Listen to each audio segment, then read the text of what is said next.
I mean, this is really exciting stuff. I believe we've got two of the top people in horticultural therapy in the United States with us today. So it's a great learning experience. And then, afterwards, 5 o'clock, we're going to have a raffle. We've got lots of exciting things. A week on the company yacht, 2 weeks at the company house down in the Caribbean. And if you believe that, you'll believe anything. But we've got some fishing rods and money prizes and fun things to give away. It'll give you a chance afterwards to tour the displays. And I know Susie will help with that. We're going to have a El Pollo Loco feast. Anyone in here not like El Pollo Loco? There you go. It's a national brand. And then we'll have libations and lemonade and things like that till everyone decides to go home. Whew. How does that sound? Good. All right. So let's get on with it. You should have, for my presentation, you should have a handout that encompasses all the displays out there. I'm going to bounce around a fair bit on plants. So Susie put together these fantastic themes of different displays. So they're in your handout. And my plants, or my presentation, will run through that. Okay. All right, Susie, you're up. First one.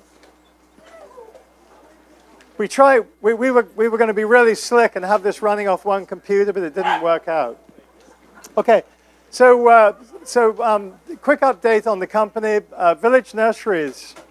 Is the speaker working?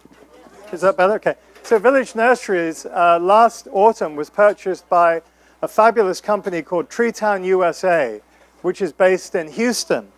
And so they're probably one of the largest tree growers in America.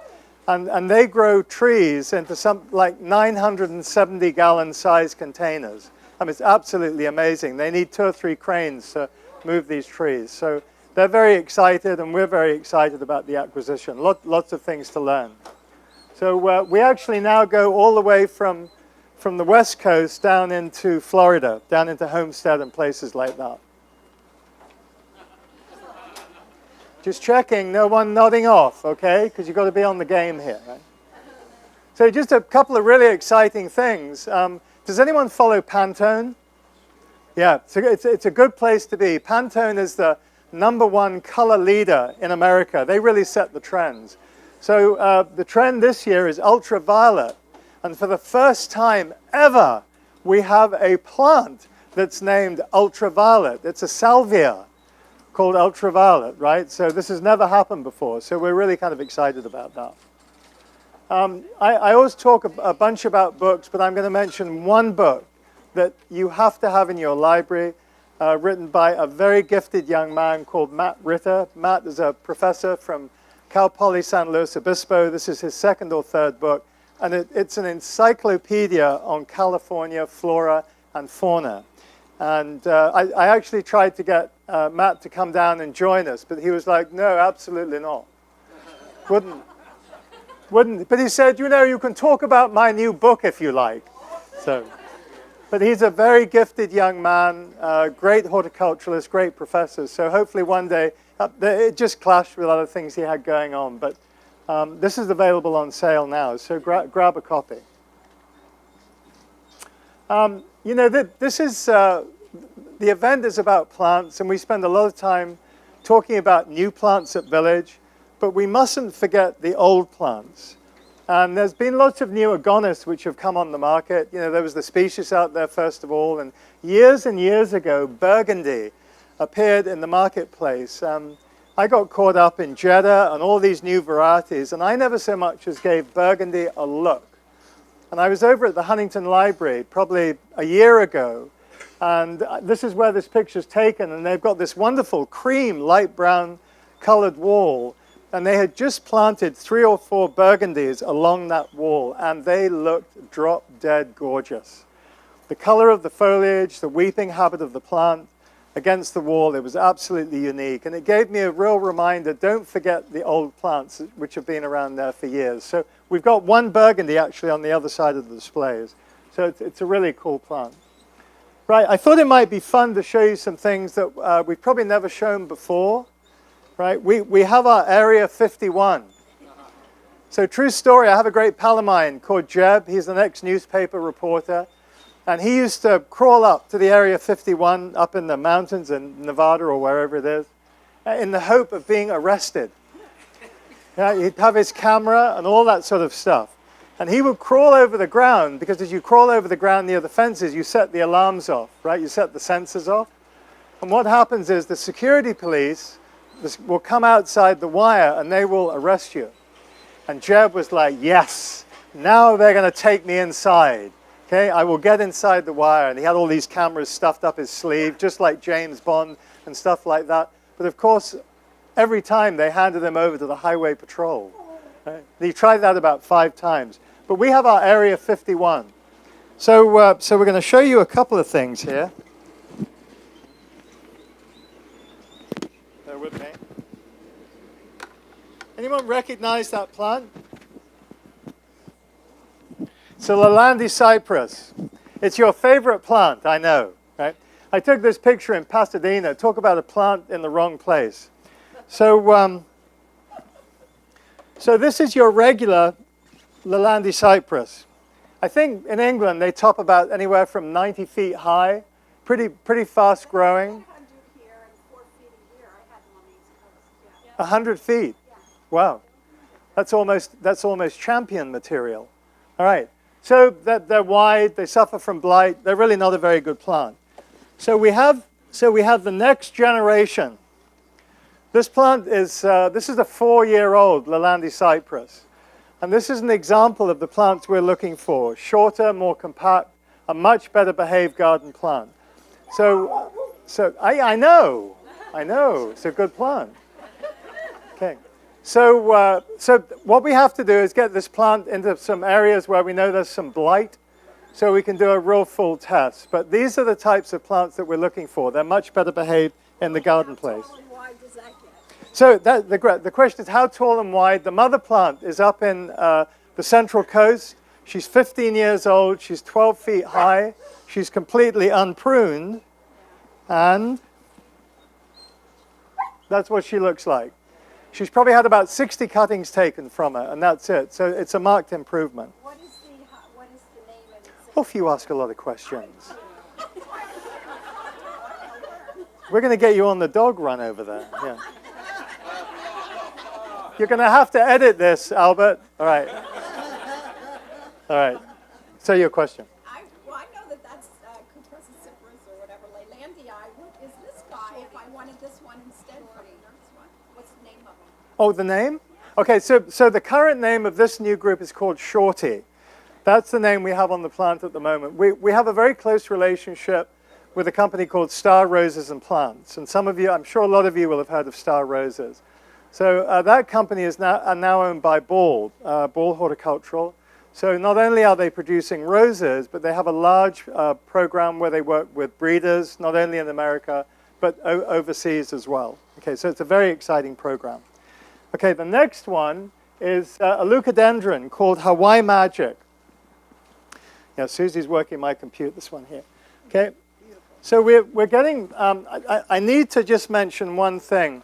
The potting mixes on these, it's pretty heavy. But it's kind of a real native soil type mix. But what's important is there is tremendous survivability of the plants in this soil. And that's really what the key thing is about. So this particular flavor will get 4 or 5 feet high, about 4 feet across. Has these wonderful flowers that open up, which are a reddish flower. And then they turn to a kind of a yellowish type center. So it's a really pretty plant. The other one is called Ebony. Oh, I don't have a picture of Ebony. So the other one is called Ebony. And we're really getting the numbers up. What you see is what you get. A really nice compact plant, about sort of 3 to 4 feet high and the same wide. Really great dark foliage. So, and a great, these are good improvements because they survive very well in the landscape. And then a group of plants we're working on, which I'm really excited about. This is a group of Michelias. And Michelias have just been moved into the Magnolia family. And the series is called the Fairy series. Okay? Anyone into this new trend of fairies, gardening for fairies or anything like that? No? That's really good. That's good that you're not into that. It's kind of primarily Midwesterners and East Coasters. They've got these fairy gardens, and I'm coming out with this new line of fairy traps for the gardens. Okay? But keep that quiet. All right, this is a really unique group of plants. They're under trial with us right now. They're probably going to get anywhere from 12 to 15 feet high. They can be single specimens. They make great hedges. Once established, they're very, very water-wise. They'll do in a full sun position. They love a dappled shade position as well. The further inland you get, the more shade they're going to need. So there's a blush, and there's a cream, and there's a white. So any of you who are into Michelias, this has got a lot of Dulsopa blood in it, which has got a real big, fragrant flower. And I know our trend, our shift is to very water-wise plants, but we still want our gardens to look beautiful. Dare I use the term pretty? Okay. Thank you. All right, so Vitex. Who's using straight Vitex in their landscapes? Okay, good plant. Pretty bulletproof, right? We had a large group of landscape maintenance people in here the other day, and the plant they were most excited about was Vitex. Just like he is, very excited about Vitex. But it's Agnes, A-G-N-U-S. Yeah. You spotted a deliberate mistake. I'm a reading specialist way back. We put that in there just for you. So what's really fun about this plant, this is really a great plant for summertime bloom, but we're working on some new varieties, and I've got one example here on the left. These came out of a breeding program from the Chicago Botanical Garden, and these, over on the East Coast, Vitex, are classed as an invasive plant. So the breeder in the gardens, Jim Old, bred a line of sterile Vitex. And we have 2 of these plants on the nursery. So this one is called Summertime Blues, and then its sister plant is called Chicagoland Blues.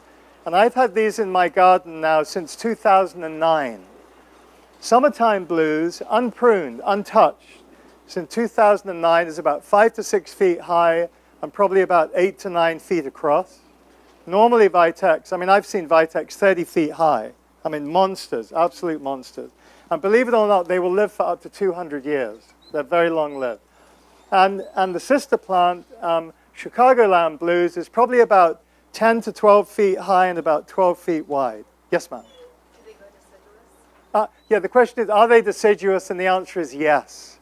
Yeah, I know we like those evergreen plants in California, but it's worth putting this one in the landscape.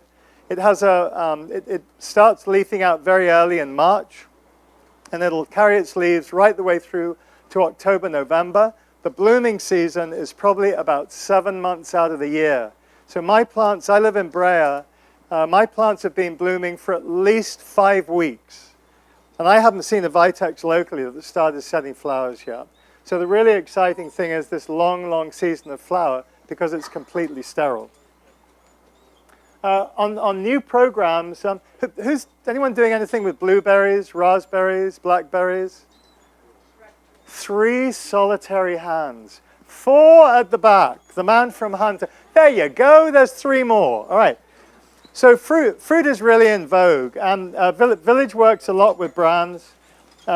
This is one of the hottest new brands on the market called Bushel and Berry. It's also owned by Ball. This is a new blackberry, which is a very upright variety, self-pollinating, will get to about 3 feet high, great for children because it doesn't have any thorns, and has an oblong fruit about half the size of my thumb.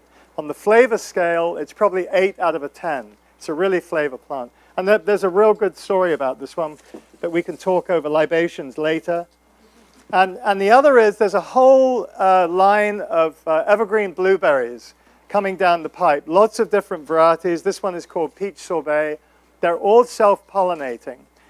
They call them southern high bushes. They're actually crossed with a Florida native blueberry called rabbit eye. I think you chaps pronounce that rabbit eye. Ha, ha, ha, ha. Okay. Anyway, the plant gets about 3 to 4 feet high, the same wide. Early spring, they have these pretty pinkish white flowers, followed by the crop of berries. And then probably about every 3-4 years, you need to cut them back hard. But they're great for containers. They're actually starting to plant blueberries now up in the Central Valley, beside the 5 freeway. They're pulling out grapevines to put blueberries in. So these are just a great crop. That's called pink icing? Sorry? Pink icing, is that the name of it? This one is peach sorbet. But they have peach sorbet, pink icing. There's a whole line of them. If you look up the bushel and berry line, you can see them all to be had. And again, that's another company that's owned by Ball. Ball Horticultural, really, it's a very quiet company. They don't advertise, they don't wave their flag, beat their drum, but they are amassing this line of spectacular plant brands under their umbrella. Okay, grevilleas. I'm not going to spend a lot of time on grevilleas, but at last we're getting our numbers up on grevilleas. It's been a long time coming. We've been talking about these plants for 2 or 3 years. It's the King's series, which comes out of Australia. King's Celebration, King's Fire, Peaches and Cream, King's Rainbow. I mean, they're all exquisite plants, very good. A question I was asked earlier was the tolerance of grevilleas, leucadendrons, Kathy, thank you, this is a good question, to phosphorus. And these plants have no tolerance to phosphorus. Right? They do not, any phosphorus in the ground, it doesn't do them well. Kellogg has a really unique mix that's called native mix, which I think has little or no phosphorus in it. So that would be a great accompaniment for these type of Australasian type plants. When will these be available? I'm sorry? When will these be available? Oh, the question is when are they available? We're selling these in some numbers now, but I know we're buying a lot of plants in. So going on in 2019-20, there'll be a lot more plants. Are you carrying the old ones like Superb and Robin Gordon? We have Superb, we do. And how about Peaches and Cream? We have Peaches and Cream. So the question was, are we carrying the old varieties like Superb and Peaches and Cream? And the answer was yes on both counts. See, that's when you should all cheer and stand up and wave and clap your hands, and there we go. All right, so really quickly, if you can't sleep one night, you're bored, jump on our videos site on YouTube. There's lots of really fun videos. Right? You can watch me bumbling along through all things. And then we had a lot of fun. Is Lee here? Lee was working the front desk outside. So Lee is our marketing manager, and Susie and I work a lot with her. So she was the lady that directed our film crew, Jose and Ashley. Interesting couple. She is a graphic designer, and he's a lighting expert. And Ashley looks like a fashion model all the time, wherever you are. It's a great young couple. And then Susie, I just wanted to make mention of this. The Horticultural Encounter is going for another week. So if you wanted a personalized tour, see Susie while you're here, and she'll give you a guided tour. All right, so we're going to run through some plants. Anyone recognize this guy? Yeah, kangaroo. Okay, so who said that? That's good. So backdraft. I'm going to put some plants you're probably familiar with in front of you, just to give you a memory nudge. Backdraft is a really cool plant. We're excited about it because it's the Anaxanthus that has the longest season of bloom of any of them. Wonderful indoor cut flower. I spoke to some ladies who'd done some trials, and they'd actually had the plant for blooming up to 7 weeks indoors, which is tremendous. The other great thing is it has a really nice blue leaf. And we are hoping that this is more resistant to the ink spot, which is such a terrible problem with many of the kangaroo paws. Rufus, which is the species, also is reputed to tolerate heavier soils.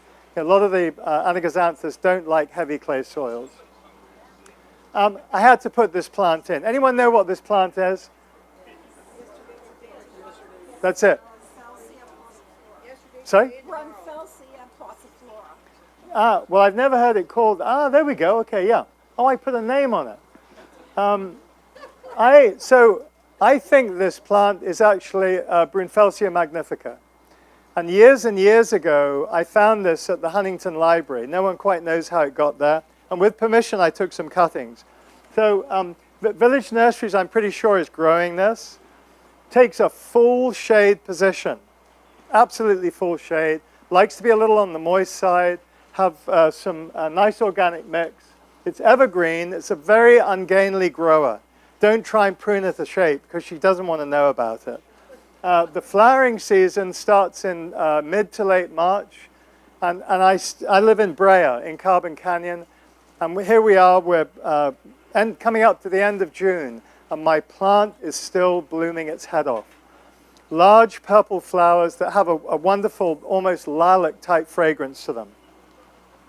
And then a callistemon called Bottle Pot Neon Pink. We've got a plant over there on the right next. She's just this side of the Caprosmas.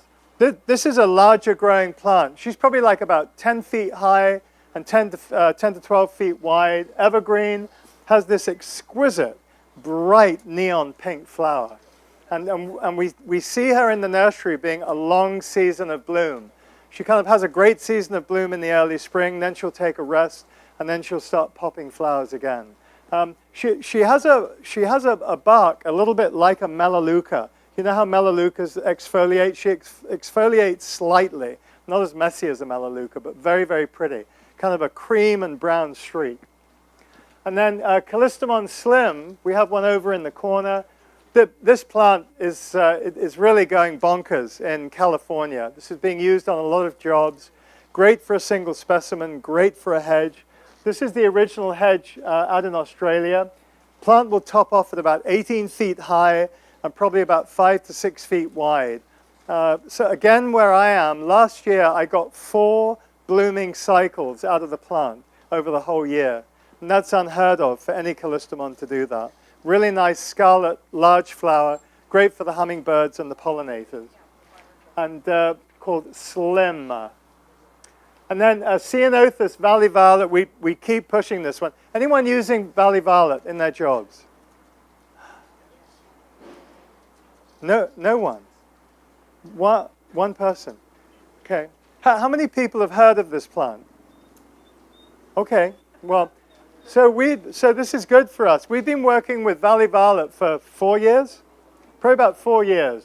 Prior to that, UC Davis had been working with this plant, I would think, for several years. They put it in their all-star program, and it came out like with bright, shining stars.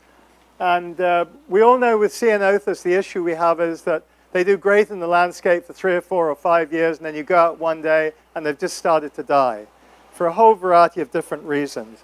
We hope this plant is going to be one of the longest-lived Ceanothus in California. On the label, it says she gets about 3 by 3, but we were talking to a landscape architect several months ago, and she has a plant up in Sacramento that's about 5 by 5. So with a little bit of supplemental watering, they're going to get some bit larger. Exquisite purple blue flowers. I mean, it's really good. And they have a slight fragrance to them. Very small, holly-like foliage. And I think the history book shows that the deer, as a rule... You have a question, Kathy? Yeah. That's what I was afraid of. You always ask. It's water, summer water. How is it with summer water? Oh, summer water? Yeah. How is it with summer water?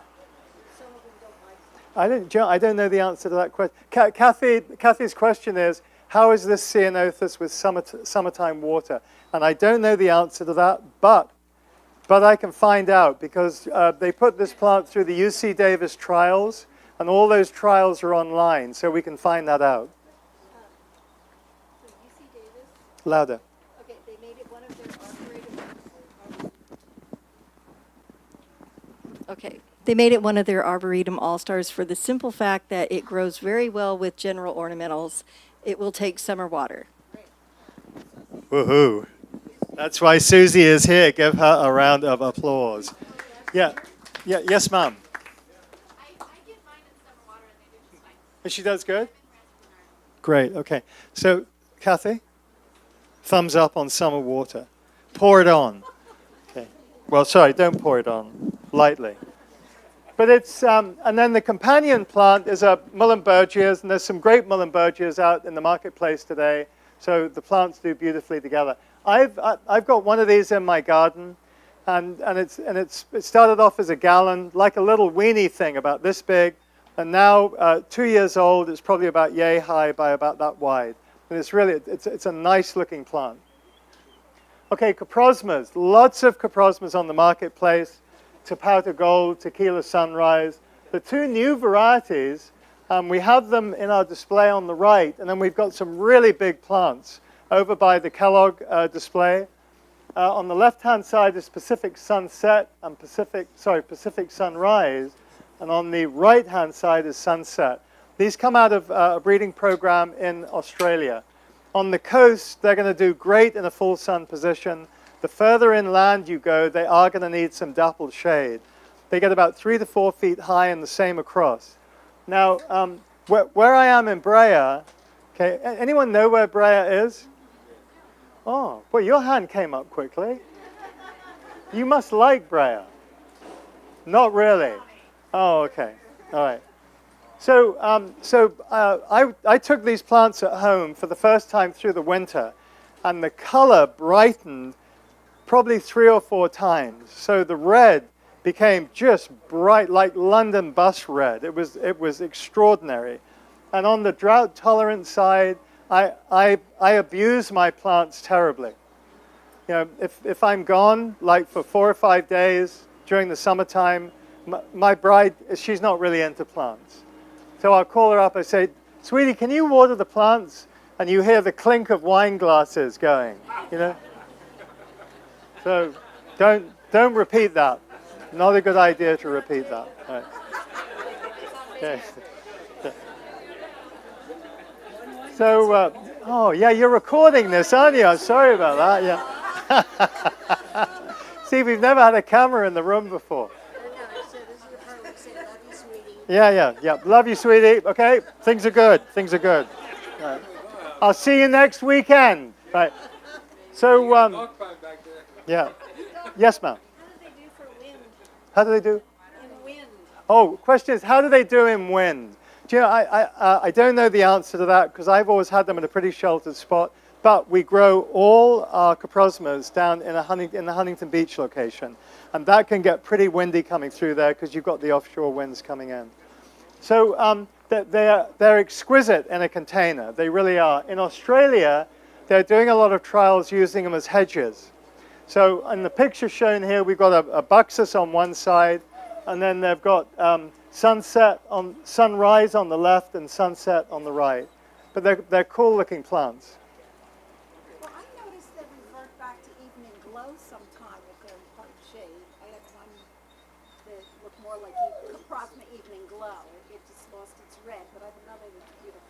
Oh, okay. In the shade. Yeah, it was part shade. Okay, cool. And then we have a Dianella called Clarity Blue. We're very, very close to the Sunset program. And Sunset are really doing an exquisite job on a lot of their new plants that they're bringing to market. The fun part is we're kind of getting in front of the curve now. So there's lots of new ones coming to the nursery for trialing and evaluation. This is called Clarity Blue, a Dianella. The plant probably gets 18 to 20 inches tall. It will spread as a clump. In the spring, early summer, they have a tall flower that will emerge from the center of the plant, like a pale powder blue flower, and each flower will turn to a blue-black berry. Extensively used in the landscape. I mean, the plants have a good track history. And then the Jacaranda Bonsai Blue. Okay, who is using Jacaranda Bonsai Blue? 1, 2. Right? I really encourage you to get going with this plant. It's an absolute winner. We've got a couple of great examples behind you outside the tent. This is the world's first, yes? How tall is it supposed to grow now? Because when it first came out, it was 4 to 6 feet tall. Now it's 8 to 10 feet, fast growing. And when's it going to stop? Because I know it's supposed to be more. Slim is the same way. Can you turn the camera off, Albert?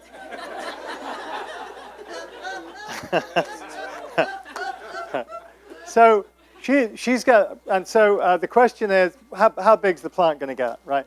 So I believe this plant is probably going to get somewhere about 18 to 20 feet tall and probably about 10 feet wide, right?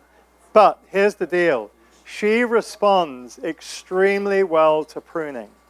So this plant can be kept very, very well, probably at about the 8 to 10 foot level, maybe even smaller and wider. And what is really unusual about her is when you prune, when you do your pruning cut, most plants will break once, maybe twice.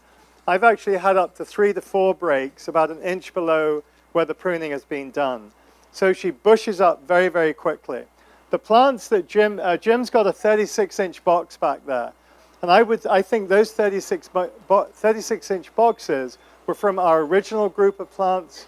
So that plant there is 3 years old, right? In fact, it's old. It's probably about 4.5 years old because it was a grafted plant when we got it. But they're very easily maintained.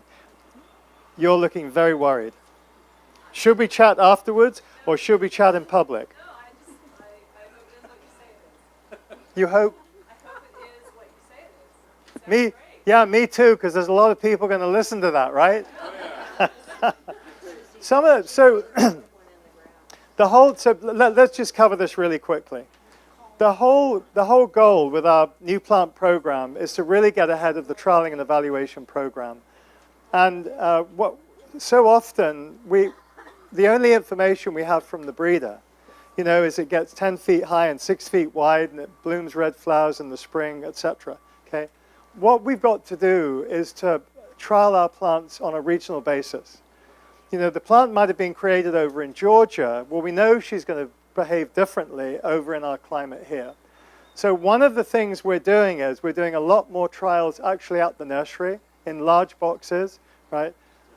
We started this 2 years ago with a group called the Landscape Architect Design Group, where we were giving them plants for trialing and evaluation in their own gardens. We've probably not done a great job on following up because we all have a lot to do, okay? But that program is there. The other thing is we're working very closely with the UC Davis landscape irrigation trials. And that trial was formerly just up at UC Davis in Northern California. Now it's actually been moved down. It's still up in Davis, but it's been moved down to UC Irvine. So they have a 200-acre site which is surrounded by these mansions, these multi-million-dollar mansions. And every now and again, you'll drive around this 200-acre site, and the developers, they're up against the chain-link fence looking at the plants, because they just want to put houses on that property. But so UC Davis is putting this big water trial in there. Plants from all over, from Australia, from California, from Georgia, from wherever, are going into this trial by a lot of plant companies. And they're going to be open days, where you will all be invited to make the pilgrimage up there and to look at these plants, see how they're doing. So the trial lasts for 2 years. And one of the things they're doing is that it's an irrigation trial, so we're going to get a lot of really good information out of it. So there's a lot of good work to do there. See, look, you're smiling now. You're feeling much better. 5 minutes ago, she was not looking good. She was not looking happy at all. Right? Okay. Thank you. We'll have a glass of lemonade later. Right. So really big, beautiful purple-blue flowers, has unique fern-like foliage, and when the new growth comes out on the branches, it's a nice ruby red color. So I think we can really have some fun with this plant. Okay, we're working on trees, and we've got one in the back. This is going to take us a few years to figure out. Over in Israel, which actually is where our plants originate from, that's where we buy them from. There. Over in Israel, these are top grafted onto the species. So they're grafted up at 6 feet high. And I'm going to guess these plants are probably 4 or 5 years old, something like that. They're using them as street trees in Israel. So we're trying to do the same thing, but the jury's out right now. So ours are just bushes. There's Jim, our tree grower. Is Jim with us? He tends to wander in and wander out. Don't lend him any money. You know, don't lend him any money. Kind of. You'll tend to see him when the wine bar opens. He'll be up there. Right? Okay, lavenders. The longest-lived lavender that I'd ever worked with in the United States to date was Goodwin Creek Gray, and I got 7 years out of Goodwin Creek Gray. Most lavenders, you know, they look great for a couple of years, 3 years, 4 years, and then they peter, and it's kind of, you know, good night. But Merlot, the new lavender out of the Sunset program, I'm now into my 8th year with the same plant. I managed to get some of the first plants that came into the country. So for me, this is unheard of. Now, Susie is going to disagree with me, but the plant doesn't bloom. She really, there you see, you're looking worried again. This is not good. This is not good. She doesn't bloom. I've only ever seen maybe 1 or 2 blooms on mine. She has the most exquisite fragrance of any lavender. So as it warms up during the season, she pumps resin into the leaves. You could be 15 feet away from that plant and you get the fragrance. And we've got some out here that we're going to give away, right? So we've got some plants out here we're going to give away. You can take one home with you. But, you know, rub your hands on the foliage. She's very, very fragrant. She has this really cool variegation, a kind of a sage green center with a light yellow outer. Very beautiful. So this is just one example. This has been a raised bed where she was used with vegetables, with thymes and things like that. Therapeutic garden plant. So Kathy is noticing a therapeutic garden plant. Horticultural therapists, are you taking note? Excellent, yeah. Teresa's making a note right now. So it's really a lovely plant. And then a laurelus called Little Ragu, which is really becoming very popular. It's a dwarf plant, gets about 5 to 6 feet high and probably about 8 feet wide. Very bright green foliage, much more so than any of the other bay laurels. Most of the bay laurels, they're getting up to about 18, 20 feet high, very fast growing. You want a low clipped hedge. This is great for the culinary side as well. You get a great fragrance from the foliage. You can use it in cooking, pate, all sorts of things. And the name is Little Ragu. This is a Monrovia plant, right? And they tell me that the people at Monrovia live in fear. They live in fear that the spaghetti sauce people will call them one day.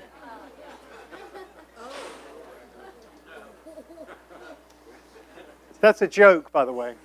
All right, so Leonotus, an old plant, been around for ages. You call it lion's tail, and we call it, in England, we call it lion's mane, okay? So it's important to remember the British are always right. Okay, very important to remember that. So this plant is coming back like a racehorse. It's an old plant. This was, it's a South African plant. This was taken in the landscape. There's some big housing jobs that have gone in where I lived, and they've literally used 400 or 500 plants, and they've put this cream brown colored wall. You know, stucco type wall is becoming very popular to go around the housing estates, and it looks absolutely fantastic. What I have discovered with this plant, when it gets through its first blooming cycle, you know, it can get pretty big, 4 or 5 feet high. Go in there and take it back to about 12 to 16 inches high, right? And they will rebloom for you again in the autumn time. So try that. It's a really good plant. So on the Sunset program, a Nandina called Lemon Lime. I've been working with this plant now for 3 years, and she's got me. When I started off working with her, she left me cold, but now she's got me. Really handsome plant, does very well in a dappled shade position, and I'm doing mine in containers at home, also in full sun as well. We've got some plants to give away out there and also in the landscape. But when the new growth pushes, it's this great green chartreuse color, and it really looks pretty. So you said that the new growth is the lemon lime? Yes. But what about when it's not new? Okay, so the new growth is this really nice chartreuse color, and the question is, you know, as the foliage matures, then she goes to a deep green color. Yeah, but are you familiar with the USDA cold hardiness zones? Okay, so some years ago they did a heat zone map as well, And the heat zone map never really got off the ground. But what they found out was that most plants will shut down growing at 87 degrees. And once the temperature goes below 87, then these plants start pushing again. And lemon lime is one of those plants. When the temperatures rise, she stops growing. So during those hot summer months, then she's just going to stay absolutely quiet. But I think the book says she gets about 3 by 3. Heaven forbid I say this. I don't think she's going to get any bigger than 24 inches high, and the same across, and very globose in shape. A very well-behaved plant. I'm looking at my clock, and I'm going to do one more plant, and then we're going to invite Mark up to do his presentation. Oh. Yes. Yes. This is your $1 million plant.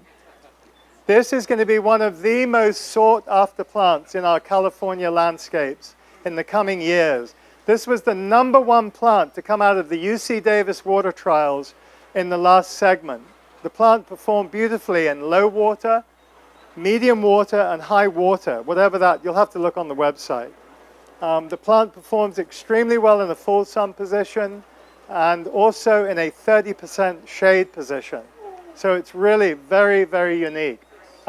It's a clumping plant. She's not going to get much bigger than probably about 12 to 15 inches across. The largest plant I've seen is about maybe 18 inches, 2 feet high, that Janet had, and probably about like 2 feet wide. But it is very beautiful.